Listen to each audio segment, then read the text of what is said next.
Dame in gospodje, reporter Milan, sem ponovno na sledi resnice. Ta trenutek sem v Slovenj Gradcu, kjer poteka tradicionalna dražba hlodov iz pohorskih gozdov, kjer pride tudi veliko tujcev to kupovati, velika gneča, veliko lesa je tukaj zloženega na tem travniku. No, imam pa posebno čast in priložnost govoriti tudi z našo kmetijsko ministrico, ki je danes tukaj. Pozdravljeni. Lep pozdrav!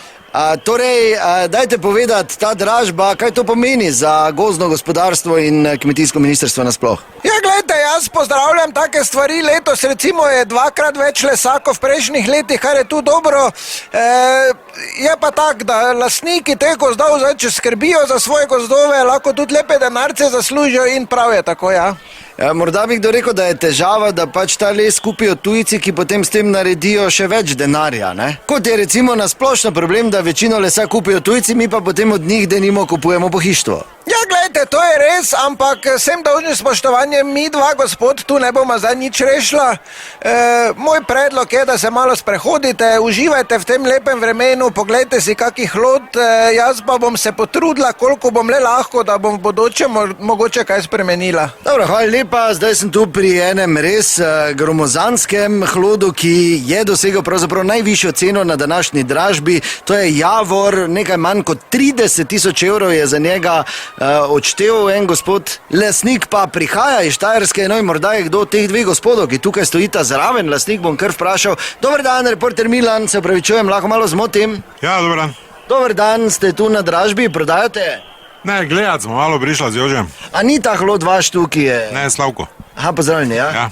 Ne, ni moj pit, škoda, ne, mislim, tako bom rekel, ne. Škaj tudi 30 jurjev. To je kot 2 leti stari Audi. Joža, tudi kaj imajo Audi, imajo malega. Dobro, te pa 2 leti stari BMW, kaj zdaj kompliciraš? Ki jih imajo v glavnem geji. Te pa Mercedes. To pa imajo mesari. Te pa ti, Slavko, lepo idi v rit pa peš hodi, dobro? Vse ni važno, zdaj kaj, jaz sem ti rekel, da je čez 30 jurjev v glavnem. Je pa zanimivo, da ima gensko napako, ne, in da je zato... Poznamo to. Joža je imel tega, Javor, malo še bolj debeli. Daj ne, resno. Ja, mija mama vsak en kos šume, v okolici Maribora pa tak Javor je bil. Pa pač Joža, tako je sam za sebe rekel, da prihaja iz stare gozdarske familije, da njegov dedek po, ne vem, 200 drevn zrušil na dan še z onim velikim lisičim repom, pa to je rekel, da ima črva, pa zma pač enih 40 metrov drv pač skalala, pol zadi, ne, pa imamo za kurit. Iz enakega oziroma še večjega. Ja, zdaj tak, pa recimo tak je, kot da bi denar kuro, ne.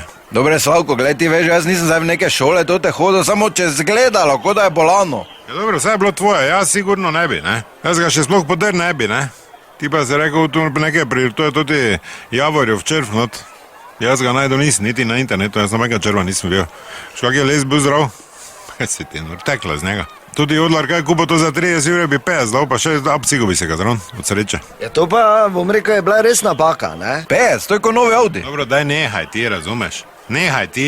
Trebalo je razmisliti. Dobro, saj je bil tvoj les, pa kaj, mislim, če bi bil ti toliko pameten, kaj, da ti tu pomagam, sem pa ja, pa da, kaj, koliko bi ti meni dal? Nara. Pol bi ti dal, ne, se pa te... Pol bi mi dal? Jo. Te si mi tak 25 dužen. Zakaj bi jaz zdaj 25 dužen? Ja, pavo debla. To je novi Golf. Pa go ni se materno podala. Dobro, dragi dame in gospodje, do naslednjič ne pozabite, resnica ni plenica, vendar marsikomu smrdi.